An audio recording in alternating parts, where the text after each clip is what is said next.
Bienvenidos a todos y a todas en este video. Aujourd'hui, on teste un Tracer 7 de 2025.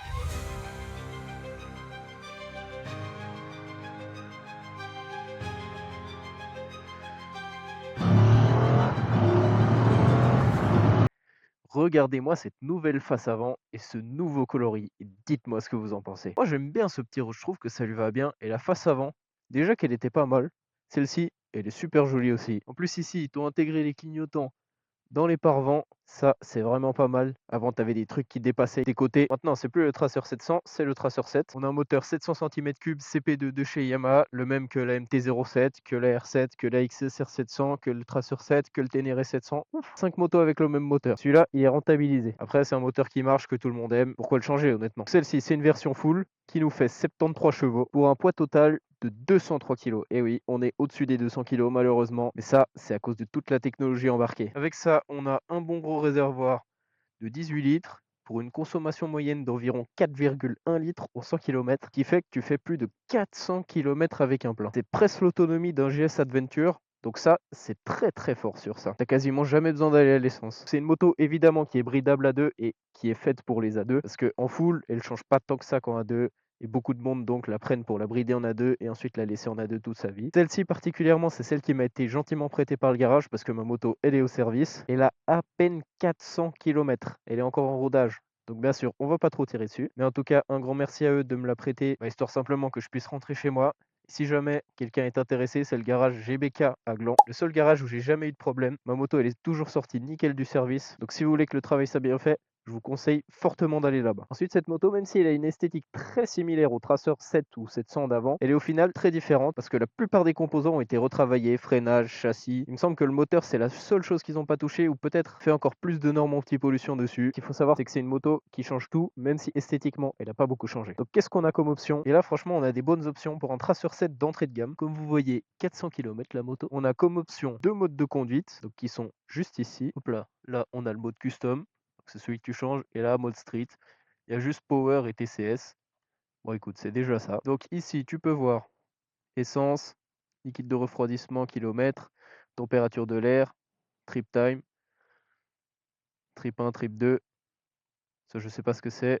Consommation instantanée, consommation moyenne, 4,3 litres au 100. Et la ski 13 comme kilomètres à faire avec l'essence. Ensuite, tu as aussi ici le régulateur qui est franchement très pratique. Moi, c'est une option que j'adore sur les motos. Personnellement, à chaque fois que j'en ai essayé une avec le régulateur, c'était super cool. On a ici, il me semble, des suspensions réglables. Je ne sais pas si vous le voyez.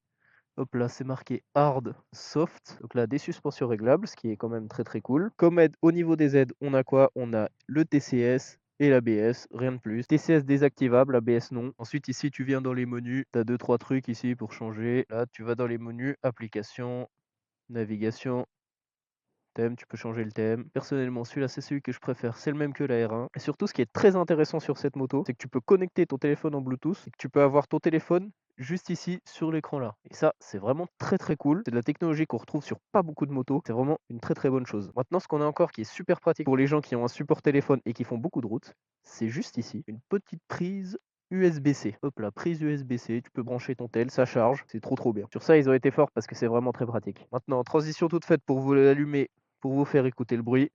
On va pas trop tirer dans les tours parce qu'elle est en rodage la moto. Bon voilà, c'est un échappement d'origine de 2025, ça fait pas beaucoup de bruit. Quand tu es à côté, ça peut faire un petit peu de bruit, mais bon, dès que tu t'éloignes un tout petit peu ou que tu es sur la route avec le vent, t'entends plus grand chose. Au niveau du freinage, avant, arrière, on a du Nissin, donc je saurais pas vous dire si c'est bien ou pas, on verra après en roulant. Double disque à l'avant, une fourche inversée classique. Au niveau modification, il faut savoir que cette moto elle est 100% d'origine. Elle sort du garage, elle a à peine 400 km. De toute façon, c'est une moto que tu peux aussi louer. Par exemple, pour ton permis, si tu veux passer le permis, tu peux venir louer cette moto au garage. Ça sert à rien non plus de faire des modifications dessus. Moi, j'aime bien ce petit look d'origine. Je pense qu'on a assez parlé et qu'on va aller rouler cette moto. Comme d'habitude, un petit test dans quelques virages, un peu de ville, un peu d'autoroute. Et ensuite, on fait un débrief. Allez hop, on se retrouve au roulant. Attendez, attendez, attendez. J'allais partir sans vous dire le prix de la moto. Cette moto, avant option, coûte 10 000 balles. Voilà. C'est dit, il y en a qui vont dire c'est cher, il y en a qui vont dire c'est pas cher. Cette moto coûte 10 000 balles. On va voir si ça vaut son prix ou si c'est quand même un petit peu trop cher. Allez, venez avec moi. Hop là, on démarre. Avant de partir, qu'est-ce qu'on va faire? On va aller dans les settings, désactiver le traction control et comme ça, on peut partir avec la moto. Vous voyez là, TC0 Power 1. On est bon. Bon, ce que je peux vous dire tout de suite, c'est que la moto, elle est très haute. Moi qui fais 1,74, donc pas très très grand, je touche les pieds sur la pointe. C'est pas forcément une moto qui est adressée aux personnes de moins d'1,70 m, on va dire. Ça va être très compliqué, ou bien il va falloir la rabaisser, je sais pas si ça existe. Encore merci au garage GBK à Gland qui me prête cette moto pendant que la mienne est au service. Et bien évidemment, comme elle est en rodage, on va pas trop la tirer, on va rester bas dans les tours. Il faut toujours respecter le rodage. De toute façon, c'est pas une moto qui aime haut dans les tours. Honnêtement, la moto, je la sens plutôt légère. 203 kg, bah on les sent pas trop. Ah, dans les virages, ça va plutôt bien. La moto se penche quand même très facilement dans les virages et tu peux vite faire des changements d'angle, c'est pas un souci. Le freinage, oh, freiner, ça freine correctement. Ah, la moto est très fun. À faire quelques virages comme ça.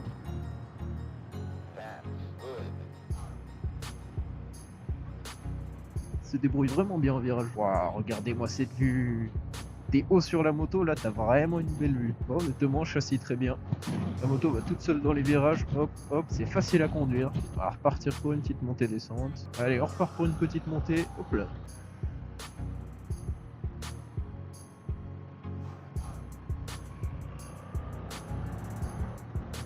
Ah, c'est agréable dans les virages, j'aime bien. Là, tu viens dans le virage, hop là.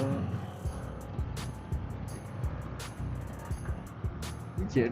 Ouais, c'est vraiment une moto. Je pense que s'il y a un adjectif pour la définir, c'est facile. Là, tu vois, tu peux être en 3 dans le virage, pas dans les tours, tu passes, hop là.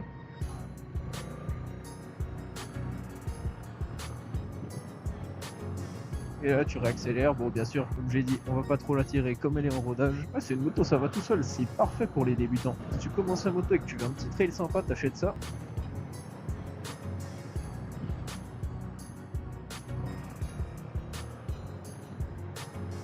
Ok, le petit enchaînement de virages.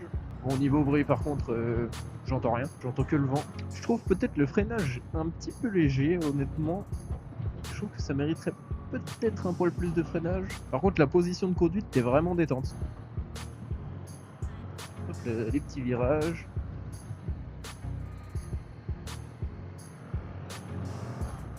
Ça passe nickel, tu sors du virage, t'accélères. Ouais, c'est vraiment facile comme moto. Bon, la selle, peut-être qu'elle mérite un petit peu de rembourrage en plus. Parce que là, je la trouve là un peu fine. Mais le reste, t'as une position de conduite, franchement, qui est trop bien. Le sentiment que ça me donne, c'est que c'est une moto qui est saine et que tu vas pas te faire des frayeurs avec, mais dans le bon sens du terme. C'est une moto qui est simple, qui est accessible à tout le monde. Tu commences le permis, t'achètes ça, tu veux un petit trail sympathique, petit trail routier. Franchement, tu prends ça, c'est nickel. En plus, tu peux connecter ton téléphone en Bluetooth. Tu mets ta musique, tu mets ton GPS, tout ce que tu veux. T'as ta petite prise USB pour charger le téléphone. Que demander de plus? C'est le confort cette moto. Après, pour 10 000 balles, je sais pas si on peut trouver ça un peu cher. Et ce que je me doute, c'est que les trails concurrents, bah, il y en a aucun en dessous des 10 000 balles. Je pense honnêtement que le trail concurrent, ça doit être la CB500X à mon avis. Je sais pas si ça existe encore, mais ouais, la CB500X, je pense, je sais même pas s'il est encore disponible, mais je pense qu'il doit coûter un tout petit peu moins cher. Par contre, peut-être un petit peu moins bien équipé, parce que là, celui-ci niveau technologie, il est vraiment très bien équipé. Et alors qu'il est 100% d'origine, sans aucune option, il me semble. Donc pour 10 000 balles, t'as une moto bien équipée, technologique, qui va bien, tu te fais pas peur. C'est parfait pour commencer la moto. On va tester les petites suspensions avec le Dodan. Ouais. Ouais, tranquille. Je suis à 40, je le prends tranquille. Maintenant, on va tester ça aux zone 30. Bon, en zone 30, c'est nickel, ça claque pas. Franchement, sur ça, c'est super. Petit défaut que je peux trouver, c'est que si t'es pas habitué, comme sur la MT-09, t'es vite tenté de confondre ça avec les clignotants. Et les clignotants, ils sont juste en bas. Ça, c'est un petit défaut si tu viens d'une autre moto. Après, tu t'y habitues très vite. Mais je le dis parce que j'ai confondu déjà plusieurs fois. Après, même à 50, voilà, t'es en troisième. Oh, ça va très bien. Et à 80, voilà, t'es comme ça, tu prends pas trop de vent. Tu peux même te mettre le petit régulateur. 80, et puis voilà. Tu fais ta route tranquillement jusqu'au boulot. À part ça, je trouve que les pare-vents, les protègements, je sais pas comment t'appelles ça, c'est vraiment sympa. Ça t'évite d'avoir froid au moins et là franchement il fait pas chaud. Et là si t'as le régulateur et que tu veux le virer, hop tu mets un coup de frein, il s'enlève, parfait. Ouh, très très beau le SL63. Hop là, on passe juste devant le garage, il est là pour ceux qui veulent. Si ça vous intéresse, ici il travaille bien, j'ai jamais eu de problème. Donc n'hésitez pas à venir. En vrai le compteur est cool, c'est le même que les R1, moi je l'aime bien. J'aime bien le style du compteur. Il est bien lisible en plus, t'as toutes les infos qu'il faut. Oh franchement je sais pas quoi dire. Il y a tout qui va bien. C'est une moto parfaite pour commencer. Ouais ça fait tout bien. Ça fait rien mieux, mais ça fait tout bien. Hop là, comme d'habitude, on se retrouve pour le test accélération et bruit. Là, on va pas y aller à fond parce qu'il est en rodage. C'est parti.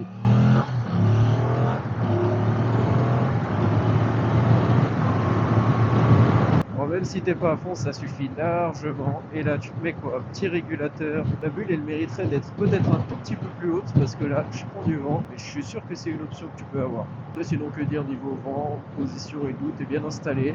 La selle, je la trouve quand même un tout petit peu dure. Un autre petit inconvénient, c'est que je trouve l'avant de la moto un petit peu léger à grande vitesse. J'aurais peur de guidonner sur ça. Bon, maintenant, on va tranquillement se débriefer tout ça. Donc cette moto, comme point positif, elle en a beaucoup. C'est une moto qui est très saine, un bon châssis, un bon moteur. Technologiquement, je trouve qu'elle est bien équipée. L'écran, le compteur et tout sont cool. La position de conduite bien, t'es sur un canapé. Franchement, ça fait tout bien. Pour la ville, c'est parfait. C'est très polyvalent comme moto. Maintenant, au niveau des petits inconvénients, qu'est-ce qu'on a? On a une selle un peu dure, moi je trouve. Un autre petit inconvénient, c'est le freinage qui est un petit peu léger. Le freinage avant, ça mériterait un tout petit peu plus. Et aussi le fait que l'avant de la moto est plutôt léger, donc tu peux vite guidonner facilement. Voilà, le test arrive gentiment à sa fin. Je vous laisse liker, commenter, vous abonner, partager, tout ce qu'il faut. Si tu veux des guides sur acheter ou vendre ta moto d'occasion, tu trouveras tout ça dans la description. Tout comme le Discord pour faire des balades en moto, où il y a déjà quasiment 500 personnes. C'est une fin de vidéo, et moi je vous dis hasta luego.